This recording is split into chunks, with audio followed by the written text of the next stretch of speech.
What happens when a world hidden beneath the ground rises against humanity? In the future, the Earth begins to crack open in various parts of the world, and large sinkholes begin to form across the landscape, each one accompanied by a deafening and powerful explosion that instills an overwhelming sense of fear and chaos among the surrounding people. But the greatest danger truly and immediately emerges when dangerous and deadly monsters start coming out of these enormous sinkholes now. These dangerous monsters, called Reapers, continuously prey on humans. No weapon or bullet can effectively stop them. Even the military consistently fails to contain these formidable creatures. Eventually, people come to discover a truly startling and unexpected truth. Specifically, when these Reapers ascend to an altitude of 8,000 feet, they freeze completely and cease all movement. After truly understanding this essential truth, people decide to leave the underground world behind and begin establishing their new life in the high mountains. After 3 years have passed, humanity is now striving diligently to establish their lives in the high elevations of the Rocky Mountains of Colorado. Hunter lives with a small community called Lost Gulch Refuge. Only 123 people remain here, struggling daily to survive. One day, Hunter's curiosity compels him to take a big risk. He decides to cross the safe line at 8,000 feet. That defensive line, which acts as an invisible wall between humans and Reapers, was created to secure territory. But after just a few cautious steps, Hunter unexpectedly encounters a dangerous Reaper. That creature whose mere glance can take someone's breath away. The Hunter starts chasing it to save his life. Reaper gets very close, but the Hunter crosses the safe line in time. Suddenly, Reaper freezes right there, as if his entire existence has come to a halt. When Lost Gulch Refuge returns, his father Will scolds him angrily. Will reminds the Hunter about his lung problems and says, "You know how dangerous it is for you to go outside. I don't want to lose you like I lost your mother." Hunter tries to explain that he only wanted to find other survivors who might be alive like them. Later, Will goes hunting with Katie and tells her about his troubles. She understands that Hunter's desire to find survivors is natural, because he is the only child of the community. But Will reveals another truth. Hunter wasn't just going for those survivors. He wanted to go to where he last saw his mother. Meanwhile, a scientist named Nina Reapers is testing bullets on Reaper's hide. His experiment was a step towards creating new weapons, which could perhaps give humans a chance to fight against monsters. At night, Will couldn't sleep. Scientist Nina. The sound of bullets from Nina's experiment was unsettling him. Every sound reminded him of his wife, who had gone on a special mission, and she never came back. At that moment, Will hears Hunter's loud snores. He immediately runs towards his son's room. Hunter's breathing machine filter had become blocked. Will replaces the filter and fixes the machine, and Hunter's breathing returns to normal. But a big problem emerged. He had only the last filter left.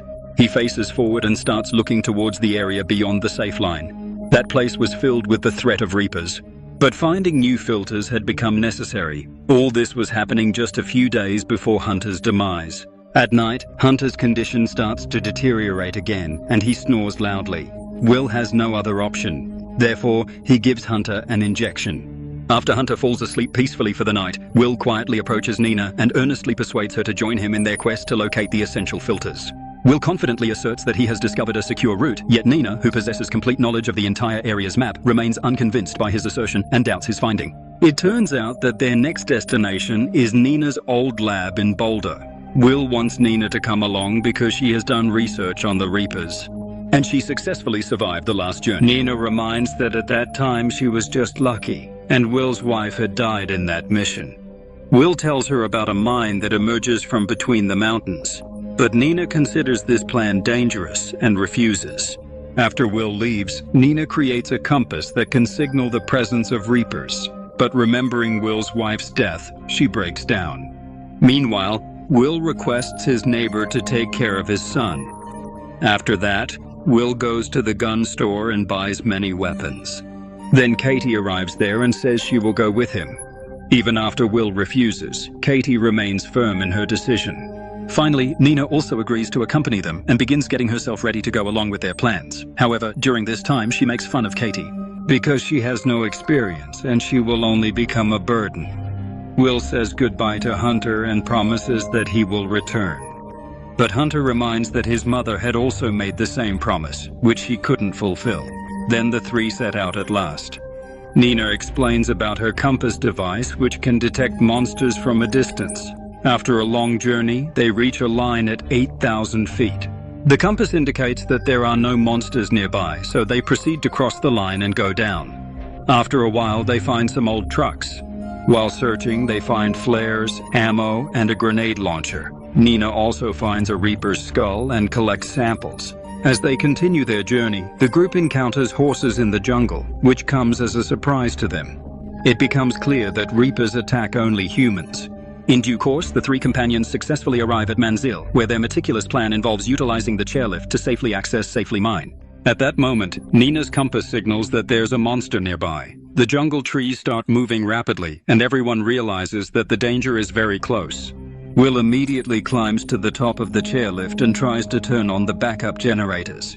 Below, Katie and Nina stay on the ground to provide cover for him.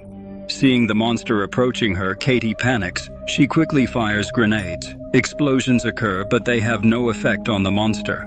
Will connects the generator and Nina turns on the switch. She immediately climbs onto a chairlift and Will climbs up with her.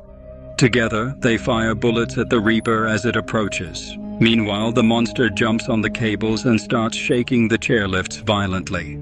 The chairlifts shake violently, but Katie and Will struggle to maintain their balance. Katie waits for the right moment to jump onto the chairlift. But when her aim unexpectedly slips, Will reacts immediately without delay and successfully catches Katie in midair, just by the time that Nina's bullets have completely run out. Monster shakes the cables hard once again. This time the chairs shake so violently that all three lose their balance. And they fall down. Immediately upon falling, all three start running to save their lives. Using all their strength, they finally cross the 8,000 feet line. Whenever the monster is on the verge of catching them, precisely when they manage to reach beyond the designated line, the monster completely freezes and stops right there. Night begins to fall, so the three decide to spend the night at the resort. After dinner, when everyone is having drinks, Nina declares something absolutely shocking. She emphatically states that when the fearsome Reapers arrived, they ruthlessly killed 95% of the world's population without ever eating or sleeping. Normal animals hunt to satisfy their hunger, but the Reapers kill humans just for fun and do nothing to other animals. Nina thinks that perhaps the Reapers were created to eliminate humans. This thought troubles her. After that, she and Katie fall asleep. Will remembers his last conversation with his wife, when she had said that she fully trusted Nina's skills, and she would surely find a way to defeat the Reapers. The next day, the group reaches an old mine, which was once Will's workplace. Will explains to them that both ends of the mine are over 1,000 feet, which fall within the safe zone, but the levels below the tunnel go below the safety line. Upon hearing this, Nina and Katie become quite upset because the tunnels aren't properly sealed and the Reapers can easily locate them there. Nina's underground operations near the camp failing increases the risk even more. But after coming this far, Nina and Katie have no other options. She is forced to follow Will, though she does not want. Everyone wears helmets equipped with lights and enters the tunnels quietly. They go inside. Suddenly, all three have to make a U-turn. When they realize that the main tunnel has been closed, Will says that now they will have to go below level 7, meaning they have to proceed a few yards below the safety line. Upon hearing this, Katie and Nina both become tense, but there is no other way. At that moment, a strange sound catches their attention. The group immediately hides their helmet lights, but by then it is too late. A Reaper is inside the tunnel and has already seen them. The group begins to run swiftly through the terrain, with Katie confidently leading the group and periodically stopping briefly to throw grenades at their enemies. For a brief moment, the old machinery situated within the tunnel obstructs the Reaper's path, yet this hindrance proves ineffective in stopping it for any significant length of time. Running in the dark tunnel becomes even more difficult, and every moment they feel that the monster is just behind them. Phil fires a bullet, but it has absolutely no effect whatsoever on the Reaper. Then the three of them notice a small tunnel carved into the wall and immediately run into it without hesitation. Will quickly fires his gun at the nearby rocks in a swift effort to enlarge the tunnel big enough for all three of them to hide there, but the Reaper simultaneously inserts its terrifying tentacles into the tunnel. To locate them, Will immediately deploys a flare, effectively distracting the Reaper and diverting its attention away. In the intense light produced by the flare, another path unexpectedly appears clearly on the wall directly before them. Together, the three push the rocks to create a path and enter the tunnel. Will exits last, escaping the Reaper's tentacles as he comes out. Kate reaches another tunnel. A Reaper finds her and injures her with its tentacle. Kate's desperate screams reach Will, compelling him to swiftly run to help her in distress. However, by the time he finally arrives at the scene, the terrifying monster will have already dragged Kate away with it. By that point in time, Will could only manage to glimpse her distant shadow. At the same moment, Nina discovers a sturdy ladder. He and Will start climbing the ladder without wasting any time. From below, the roaring sound of another Reaper can be heard, pursuing them. Both barely reach a doorway and succeed in exiting the mine. Nina and Will continue their journey without any hindrance. They stop at a small, tranquil spot, where Nina lovingly watches a gentle goat grazing quietly nearby. For a brief moment, she tries to forget her deep sorrow and lingering stress. When night falls, they find an old house that seems somewhat safe. The two enter the house and decide to spend the night there. Inside, they find old boxes of mac and cheese, which they make for their dinner. During dinner, Will mentions that this was his son Hunter's favorite food. He becomes emotional, remembering that moment, but Nina keeps his spirits up. Will asks Nina what can be found in the old lab. Nina explains in detail that she is actively considering the possibility of finding a specific type of chemical. Her carefully developed theory suggests that the Reaper's scales possess an electrical charge, and the right bullet can explode them from the inside. Will, frustrated, says that this seems like a pointless idea, especially because his wife was killed because of this idea. Nina remains calm and says that this could be their last hope. The next morning, they use a truck to cross the danger zone. On the way, they see a town that has now been filled with animals. Seeing this, they realize that the Reapers do not harm anyone besides humans. Finally, they reach the hospital and begin searching for filters. Nina's compass isn't detected by any Reaper, giving them some relief. But Will stays alert, thinking that silence always signals danger. As soon as filters are installed on the top floor, a Reaper suddenly breaks through the wall and appears before them. Its large claws start attacking them. Both run swiftly to save their lives. Will and Nina are desperately fleeing the hospital. But along the way, they keep repeatedly colliding with scattered furniture and dangerous debris. The Reaper fiercely chases them, breaking through walls and windows, thus creating even more obstacles. Suddenly, the Reaper's tail breaks through the wall and grabs Will. Nina immediately picks up a nearby axe. She strikes the tail forcefully, saving Will. Quickly, Nina opens a gas canister, filling the entire corridor with smoke. Taking advantage of the smoke, Will devises a plan. He stops near the nearby oxygen tanks and waits for the Reaper to come closer. As the monster approaches, Will fires at the tanks. The explosion creates a huge blast, and the Reaper falls outside the window. The monster doesn't rise, but Will and Nina aren't sure if it's dead or just unconscious. Both flee from there without stopping. Will desperately wants to return to the hospital first, but Nina convinces him to reach the lab right away and help make special bullets for her urgent mission. They set off on their journey with two sturdy trucks, but shortly after they leave the area, the mysterious Reaper who had fallen from the window astonishingly gets back up. Upon reaching the lab, Nina starts preparing bullets by mixing chemicals, while Will takes care of the surroundings of the lab. Will discovers an old photograph lying on the desk, which clearly shows Nina's family members in a happy setting.